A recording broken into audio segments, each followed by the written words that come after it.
Nous avons présentement les politiciens les plus médiocres de l'histoire du Québec. Je suis tellement choqué, là. Ah ouais, qu'est-ce qui se passe maintenant? Ça n'a pas de bon sens. Je viens d'entendre Pierre Poilievre Qu'est-ce qu'il a dit, Pierre Poilievre? affirmer haut et fort qu'il n'y a que deux genres. Voyez-vous ça, là, c'est typique de la gauche folle. Ils ont absolument aucun programme. La seule affaire qu'ils ont, c'est leur morale. Et eux autres, ils pensent qu'être offusqué, c'est un argument. Et plus qu'ils crient fort, plus que leur argument est fort. Non, peu importe comment vous êtes offusqué, vous n'avez absolument aucun argument. Vous avez absolument rien de bon à offrir à personne. On s'en fout de votre outrage. Ça ne veut rien dire. Ben, je m'excuse, M. Poilievre, là, mais ici au Québec, là, Tu vois, quelqu'un qui répète deux fois la même chose, là, généralement, c'est une bonne indication qu'ils n'ont pas la moindre idée qu'est-ce qu'ils veulent dire. on joue pas à la Donald Trump, puis de faire mal au monde comme ça n'a pas de bon sens. On joue pas à la Donald Trump. Quoi? Donald Trump a inventé le fait qu'il y a juste deux genres, puis je fais mal à qui quand je dis qu'il y a juste deux genres? Nous autres, ici au Québec, là, dans la Charte des droits de la personne du Québec, les droits des personnes trans et non-binaires sont protégés. Oui, la Charte des droits de la personne du Québec protège tout le monde, mais je vais aller voir justement cette charte. Qu'est-ce qu'elle dit à propos des non-binaires? À l'article 10, ça dit « Toute personne a droit à la reconnaissance et à l'exercice en pleine égalité des droits et libertés de la personne sans distinction, exclusion ou préférence fondée sur la race, la couleur, le sexe, l'identité ou l'expression du genre. » Il n'y a absolument rien là-dedans qui dit qu'il y a plus que deux genres. Et surtout, il n'y a absolument rien qui m'oblige, moi, à valider la maladie mentale d'une autre personne. Mais comme vous semblez tenir beaucoup à la Charte des droits et libertés de la personne du Québec, on va aller regarder d'autres articles, voir si pour vous cette charte est si importante que ça. L'article 3, toute personne est titulaire des libertés fondamentales telles la liberté de conscience. Ça veut dire que j'ai le droit de penser et de savoir qu'il y a juste deux genres. La liberté d'opinion. Ah tiens, vous n'avez rien contre la censure d'opinion durant la pandémie. La liberté d'expression, on devait fermer notre gueule. La liberté de réunion pacifique, on n'avait pas le droit de se réunir pacifiquement pendant la pandémie. Et vous, ce que vous vouliez, c'est que tout le monde soit confiné à la maison. Et ça, vous n'avez aucun problème avec ça. L'article 5, toute personne a droit au respect de sa vie privée. Vous étiez pour un passeport vaccinal, c'est-à-dire que je divulgue à des inconnus mon statut vaccinal, donc mon dossier de santé, qui est confidentiel. L'article 7, la demeure est inviolable. Vous n'aviez absolument aucun problème à ce que les policiers rentrent dans les maisons des gens parce qu'ils soupçonnaient qu'ils étaient plus que 7. Article 9, chacun a droit au respect du secret professionnel, même en justice. Alors c'est bizarre, vous n'avez absolument aucun problème avec le passeport vaccinal pour les mêmes raisons que je viens de mentionner. L'article 15, nul ne peut par discrimination empêcher autrui d'avoir accès aux moyens de transport aux lieux publics, ce qu'on n'avait pas le droit de faire et vous n'étiez absolument pas contre ça. Je n'ai pas entendu personne, ni de vous, ni de votre parti, qui a défendu les gens qui choisissaient de ne pas se faire injecter. Article 16, nul ne peut exercer la discrimination dans l'embauche. Ah ben oui, vous aviez absolument aucun problème à ce que les gens perdent leur emploi parce qu'ils n'étaient pas vaccinés ou n'aient pas accès à l'emploi parce qu'ils n'étaient pas vaccinés.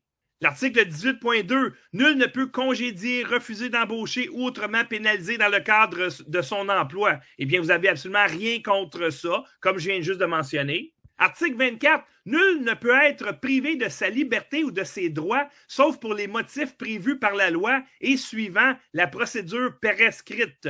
Eh bien, je ferai remarquer qu'il n'y a pas eu de loi qui empêchait les gens d'être privés de sa liberté ou de se déplacer ou d'avoir accès à des lieux. Ce n'étaient pas des lois, ce sont des décrets. Donc, encore une fois, vous aviez absolument aucun problème à ce que le gouvernement, votre gouvernement, parce que vous faites partie de l'Assemblée nationale, viole les droits fondamentaux des citoyens. Il n'y avait aucun problème.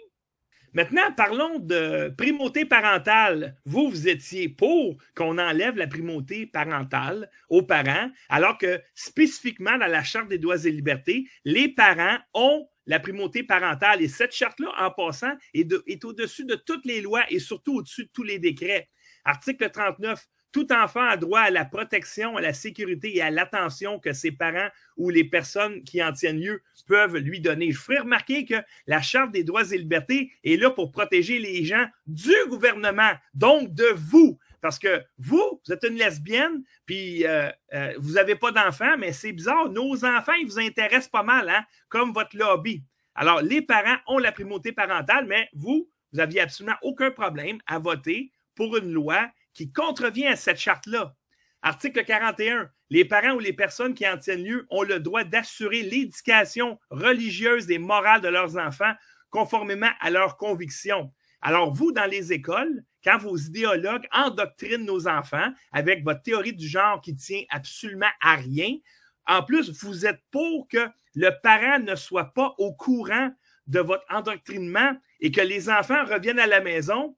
Et là, tiens, Timmy, maintenant, il est rendu Sandra et je peux absolument rien dire. Alors que dans la charte, à l'article 41, c'est bien indiqué que vous n'avez absolument pas le droit de faire ça, mais vous n'avez absolument rien contre ça. On va parler du Code Nuremberg maintenant, établi en 1947, qui interdit tout ce que vous avez fait pendant la pandémie, c'est-à-dire d'utiliser la coercition pour forcer les gens à prendre un produit expérimental. C'est bien écrit ici. Le consentement volontaire du sujet humain est absolument essentiel et il doit y avoir toutes les informations sur le produit et ça a été caché à la population. Mais vous n'avez absolument rien contre ça. Le projet de loi qu'on a adopté, le projet de loi 2, donne des droits aux personnes non-binaires. La loi que vous avez adoptée permet aux personnes non-binaires d'inscrire leur identité de genre en toutes lettres sur les documents de l'État civil, comme leur certificat de naissance. Cela inclut la possibilité d'utiliser la mention X pour le sexe, en plus des mentions traditionnelles F ou M. Je veux dire, c'est pas que ça les protège, c'est que ça ratifie leur maladie mentale. Et ça, en passant, un prochain gouvernement responsable peut l'enlever, ça. Et c'est pas une question de droit. C'est une question de ratifier la maladie mentale. Et si c'est vous qui avez proposé cette loi-là, eh bien, je suis vraiment pas surpris. Fait que si vous, là, vous croyez qu'il n'y a que deux sexes, là, mais je suis désolé, ici au Québec, on sait que les personnes non-binaires existent. Arrêtez de me mettre dans votre gang. Ici au Québec, là, OK, bon, c'est sûr, on est peut-être un petit peu plus cave qu'ailleurs, là, parce qu'il y a des souverainistes qui votent pour le Bloc québécois parce qu'ils ne veulent pas que le Canada nie l'identité québécoise, alors que le Bloc québécois vote systématiquement avec un parti qui veut annuler l'identité québécoise. Fait que c'est sûr qu'il y a des affaires qui tournent pas rond au Québec et aussi les gens qui votent Québec solidaire, ça démontre qu'au Québec, peut-être qu'on est un petit peu plus léger au niveau du cerveau. Mais la majorité des gens savent qu'il y a deux genres. Et c'est au Québec, nous autres, non, au Québec, là, on est juste un petit peu plus cave que les autres, mais pas tant que ça. Il n'y a personne à part votre gang d'idéologues qui pense qu'il y a plus que deux genres. Ça n'existe pas. Il y a deux genres. Il y a toujours eu deux genres jusqu'à il y a 15 minutes. Fait que restez chez vous. Quoi, restez chez vous? Il veut être premier ministre du Canada. Il va être premier ministre au Québec aussi. Et en passant, votre idéologie, là, oh mon Dieu, ils sont tellement fins, ils sont tellement gentils. On va regarder une couple d'exemples, voir qu'est-ce que ça donne, votre folie furieuse. Alors, voici quelques exemples de votre philosophie. Adam Laboucan a violé des bébés et est allé en prison, a changé son nom pour Tara de Souza, est allé dans une prison pour femmes où il a agressé sexuellement et eu des comportements inappropriés envers d'autres détenues femelles. Stephen Mellenbacher a changé son nom pour Samantha, transféré dans une prison pour femmes en Ontario, accusé de harcèlement criminel, d'agression sexuelle. Un détenu transgenre non nommé, Fraser Valley Institution for Women, en Colombie-Britannique, accusé d'avoir agressé sexuellement une co-détenue. Des incidents généralisés, des détenus se plaignent d'avoir été agressés sexuellement par des détenus transgenres transférés dans leur installation avec une mention d'un détenu accusé d'avoir agressé une femme après avoir été appelé pédophile. Shane Stephanie Green, accusée d'avoir agressé sexuellement une cochambreuse dans un refuge pour femmes violentées. Ah, ça va bien. La femme, elle s'en va dans un refuge parce qu'elle est violentée et maintenant, elle se fait battre par un transgenre. Ça, c'est toutes vos idéologies, ça. Mohamed Al-Balouz est devenu Levana, condamné pour triple meurtre et connu pour des comportements inappropriés envers les femmes. Un autre cas de femme bien protégée par votre idéologie. Et c'est plein de cas comme ça, de femmes qui se font battre, violer dans des prisons pour femmes parce que votre idéologie laisse des hommes aller dans des prisons pour femmes parce que vous voulez que votre morale soit tellement supérieure aux autres. Mais ça, c'est au coût de la sécurité des femmes. Et ça, c'est sans compter le sport féminin. Et oui, cet homme de 50 ans qui s'en va nager avec des petites filles de 13 ans et qui partagent leur vestiaire, tout ça à cause de votre idéologie de mongol.